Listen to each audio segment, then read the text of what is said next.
And welcome back, everybody, to another episode of MLB DFS Quick Hits. Yes, we are back again. It is opening day, Thursday, March 28th, coming at you the night before Wednesday evening to preview Thursday's main slate, 8-game slate, 4:10 Eastern, 1:10 Pacific time. Hope you guys are ready for another fun season of DFS action. I'm going to try to come and give you this show Monday through Friday the best I can. Can't guarantee it. Unfortunately, it's not the priority to the other content that I do, but I'm going to do my best to get this out to you as often as I can. If I don't have something here, I usually have at least something on my Substack, KC Bubba Substack. Go check that out. Free to subscribe. If you want to pay, that's awesome as well. Gets you a few extra things if you do that. But go check out the KC Bubba Substack. I'll have stuff there for season-long DFS prop bets. Whenever I have time, I throw things there. Can't guarantee you it every day, but I'll do that. Same with this show. I'll do my best to get it to you Monday through Friday, but that's time permitting with the rest of my life. So here we are. We have opening day. We have an 8-game slate. There's already 2 postponements. Those weren't on the main slate, so we're good there. But 8-game main slate. Weather looks overall fine. Games should play. Temperatures are usually in the 50s to 60s. Winds blowing out in a few games, but the weather's so cold, shouldn't have a major impact. The nicest weather's in Houston, where it's going to be in the 70s. It's going to be Framber Valdez versus Nestor Cortez, so pick your poison there. Let's talk about a few of the totals on this slate that we got going for you. Cardinals, Dodgers, 8.5. Yankees, Astros, 8.5. Blue Jays, Rays, 7.5. Twins, Royals, 7.5. Pirates, Marlins, 7.5. Nats, Reds, Great American Small Park, 9. Tigers, White Sox, 7.5. Padres, Giants, 7.5. It's nice. All 8 games start at 4:10 Eastern. So they're all starting at the same time. There's a 3-game evening slate if you're feeling really frisky out there. We're going to cover the main slate here. Let's talk about the pitching on this slate. I'm not going to get too much into the stats because we'd be using last year's stats. Kind of pointless. I'll start incorporating that as we go, but give you the gist here as if you're used to MLB DFS Quick Hits, you know what to expect on this show. Let's put it that way. But let's get cracking on this pitching. Tyler Glasnow's your most expensive pitcher at 9,500. He did get to throw a game in Korea. He went 5 innings, did walk 4 or 5, which was not ideal, but the strikeouts were there for Glasnow. So he's got that going for him, which is always a plus. We know the strikeouts can come in bunches. The Cardinals offense going to be suspect, especially the bottom part of the lineup. So if you want to go Glasnow, you can. Not my top priority. Like you could pivot to Pablo Lopez at 93 going up against the Royals. That's a great matchup. Reagans versus Lopez. I see the appeal there. Lopez, I think, has a better matchup per se, better pitching weather as well over Glasnow. If you want to, deviate any little bit there, but my priority, if you're paying up on this slate, is Tariq Skubal at $9,100. I think a lot of people want to go this way, but Skubal's at the Chicago White Sox. We're going to want to target the White Sox a lot this year. Their offense is their whole team is going to be bad, but we want to target them. Skubal's rather stretched out. He's like not many pitchers are fully stretched out yet. That's the other thing. So when you're looking at bats, if you want to get sneaky, you want to look at teams with bad bullpens. Again, we'd be speculating because we really don't know 100%, but we can speculate. But Skubal versus the White Sox at $9,100 is a really good price tag because at worst, should be able to rack up Ks, hopefully give you 5 innings there and get the job done in that regard. So that is a plus for Tariq Skubal. I will say if you're playing any showdown slates early in the season, relievers could be very nice. That's all I'm going to say because they could be cheap and keep that in mind. But Skubal at $9,100 would be the dude I'm looking for there. Reagans is fine at 87. Lots of strikeout upside versus the Twins. I get it. I still prefer Skubal. Logan Webb got smacked around this spring. If you want to take a chance on Webb, he'll go lower owned because people look at those spring numbers. Webb is still the runner-up in the Cy Young voting last year, one of the most consistent pitchers in baseball. So if you want to go Webb to be contrarian at $8,400, totally understand that. But what it comes down to is you got Skubal at 91, Mitch Keller at 83 versus Miami. He's kind of another lower owned play because I think Miami is going to be kind of sneaky better this year. Very good pitching ballpark though to pitch in Miami. But while healthy, when you got Jazz, you got De La Cruz, you got Berger, there's a handful of dudes there in Miami that you can have some fun with. But Keller could be a cheapie there. I think where it gets interesting is Jesus Luzardo is only $7,600 against the Pirates. That seems way too cheap. Like if you're making one lineup and you're not worried about pitching chalk, give me Skubal and Luzardo all day long. Like in cash, give me Skubal and Luzardo. That's where I'd be looking to plant my flag on this slate. So really, really looking forward to that one. If you're looking to punt, though, it gets dicey. I would go with Garrett Crochet against Detroit at $6,500. Crochet might not be fully stretched out, but he's extremely cheap. Tons of strikeout upside against the Detroit Tigers. And it's a Tigers team that will be better this year. There's no sugarcoating that. They're going to be a very good team compared to years past. But if you're going to punt, I think Garrett Crochet would be where I want to go. So my main pitchers, Skubal, Luzardo, Crochet. But if you want to sprinkle in some Webb and Keller, totally cool with that. And then if you want to pay up Glasnow and Lopez are fine. But I'm going to focus on Skubal, Luzardo, and Crochet for the most part on this one. Now the bats. We got lots of ways to go with bats on this one. So at the catcher's position, like Will Smith just got paid. He's $4,800 versus Mikolas. If you're going to pay up, sure. I think you could save some cash. Campusano at 38 versus Logan Webb is not bad, but everyone's going to want to go to Great American Small Park for very good reasons. So Kyber Ruiz at 37 versus Frankie Montas is cool. You got Tyler Stevenson versus Josiah Gray at 36. Those are fine. But again, if you want to save a few more dollars, I don't mind going down to like a Alejandro Kirk at 35 versus Eflin. If you want to fade Garrett Crochet, because you'll be getting this is where the kind of using Crochet to pitch is one thing. But if you want to fade because of the White Sox bullpen, that makes a ton of sense. It's like a Jake Rogers who has tons of power at $3,400 could be an angle in that conversation to kind of see where that goes. If you just want to punt catcher, Jose Trevino's $2,900 versus Framber Valdez. Trevino's already been named the opening day starter by Aaron Boone, so he will be our punt catcher for now until we see lineups. First base position for you got Shohei at $6,400. That's totally fine if you so choose. So it's Freddie Freeman at 59. Shohei's first base outfield eligible. Take advantage of that while you can, because he's going to be a primary DH. So I can't wait to see how DK keeps moving the goalposts on where Shohei's eligible to play. But both of them are in play to save some cash, though, if you don't want to play the Dodgers, because I think it's going to be Great American Small Park and the Dodgers. That's where everyone's going to focus. So that's why I say, like, looking at Detroit bats, looking at a few others, could get a little more contrarian on this slate. It's like a Spencer Torkelson. He had a rough spring. He's 49. You got Spencer Steer and Great American at 47. I'm a fan of that. If you do want to fade Keller, you got Luis Ariz at 45. Those are options for you as well. The Toronto bullpen could be interesting. You have Swanson and Romano on the IL. They're 8th and 9th inning pitchers. They do have Nate Pearson and some other guys to fill the role, but that could leave an interesting bullpen. You got Jose Barrios, probably goes 4 to 5 innings, I'd imagine. It's like Isaac Paredes is $4,400. The Rays could be an angle for you there. The Candyman Candelario is $4,200, which is very cheap. He's first base, third base in Great American Small Park. That is awesome. And then the play that I think everyone's going to play, and if you're playing cash, you just take this play and run. Christian Encarnacion Strand is only $4K. He's first base, third base. He had a monster spring. He's going to have a pretty damn good season, I think. So CES at 4K would be a nice value play there. Josh Bell swings it well. Andrew Vaughn's, you got 4K and 38 for Vaughn. So Detroit are some cheaper the White Sox, that's if you want the Detroit bullpen with Andrew Vaughn at 38 would be one to look at.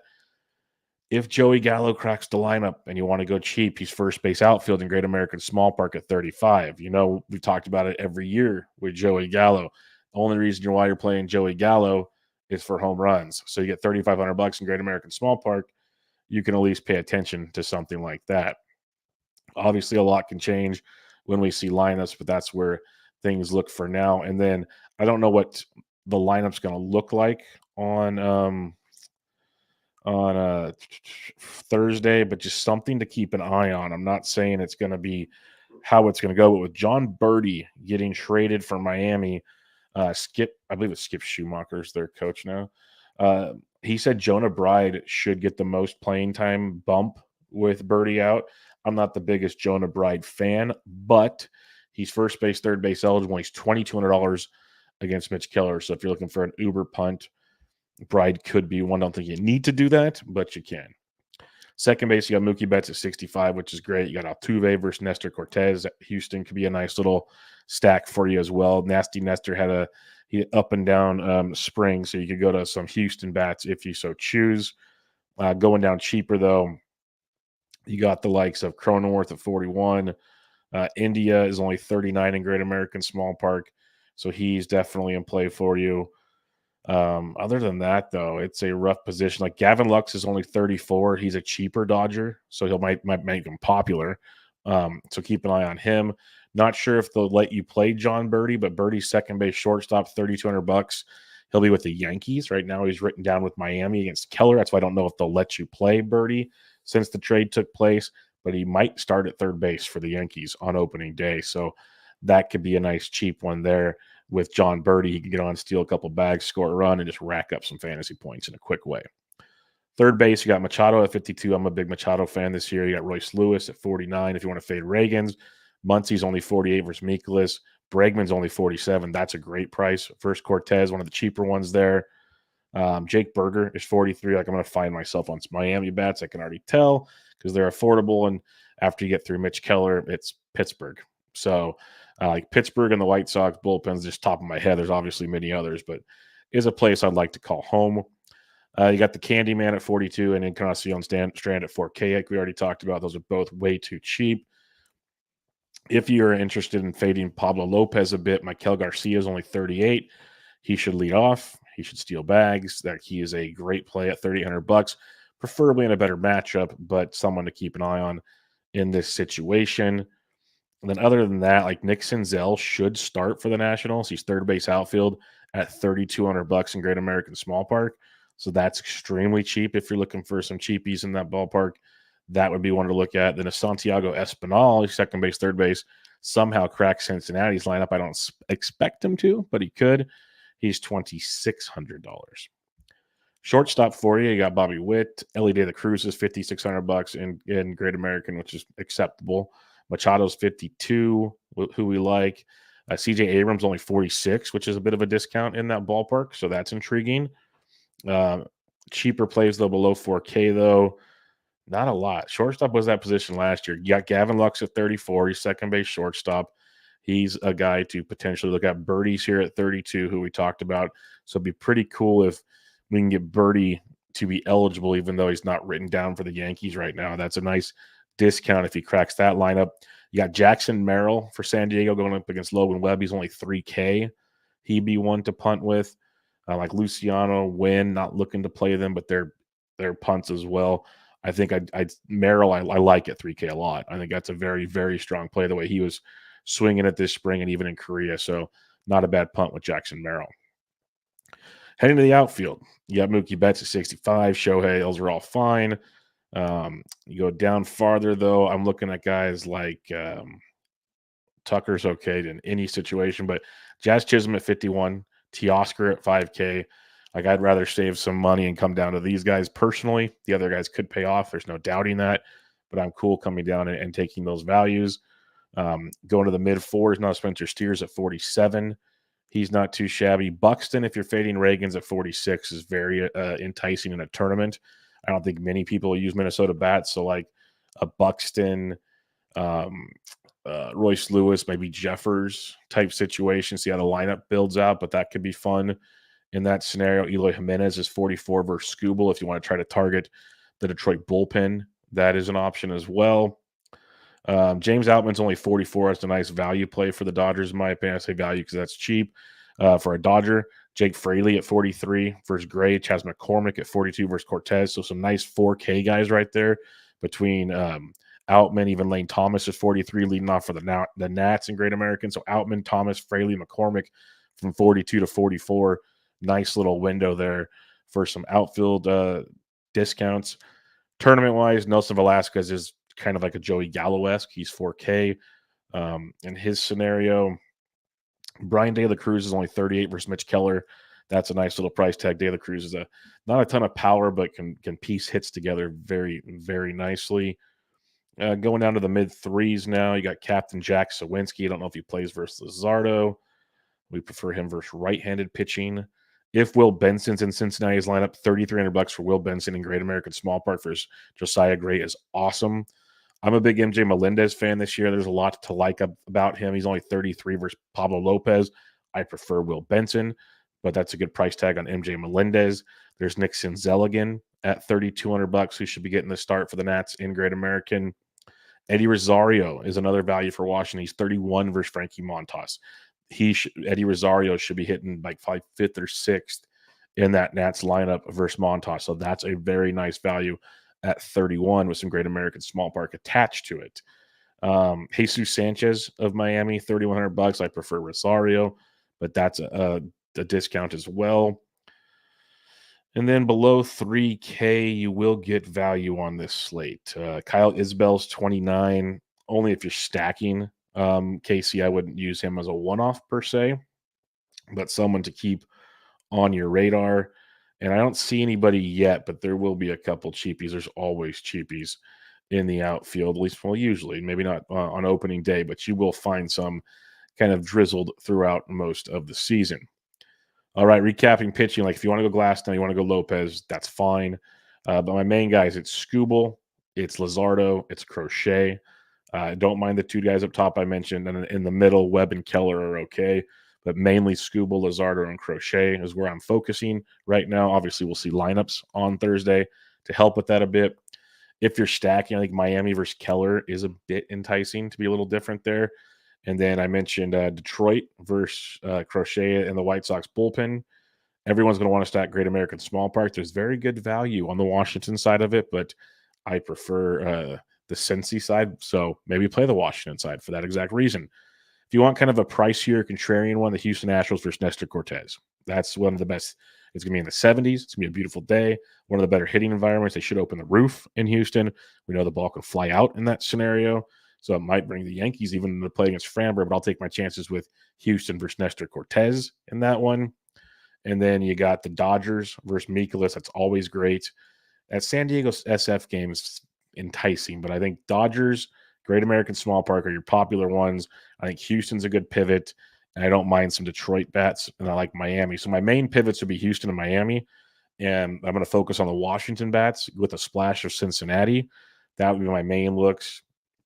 LA is going to be where it's at for most people outside of Great American. So if you can avoid the Dodgers and take advantage of some bullpens or some other matchups, that's the way to go. I'll take the Skubal and Luzardo chalk most likely, and try to get a little more weird with the bats. In the chat here on YouTube, we have glad you and MLB is back. Any insight on a way to early single entry stack? If you're just doing single entry, take the Nationals, sprinkle in some Reds, take Skubal and Luzardo. When you're doing a single entry, you're almost doing a cash game with like a 3-person pivot, give or take. So basically, take your Luzardo, take your Skubal, focus on Great American. I'd focus on the Washington side with a splash of Cincinnati. Then if you want to sprinkle in some Dodgers, rock and roll, or sprinkle in some Astros. That'd be my 2 cents on that one. But that'll do it, folks. First episode of the season in the books for MLB DFS Quick Hits. Again, I'm going to try to come and give you a podcast Monday through Friday. I'll do my best in that regards. I have my Substack, Casey Bubba Substack. Go check that out. Got season-long stuff. Going to have some DFS. Going to have some prop bets and stuff there throughout the season, time permitting. So go check all that out. But I'll be back with you guys hopefully tomorrow. Remember, you can find me on Twitter at BDentric. Get all the goodies there. But for now, this was MLB DFS Quick Hits, your opening day edition. I'm out.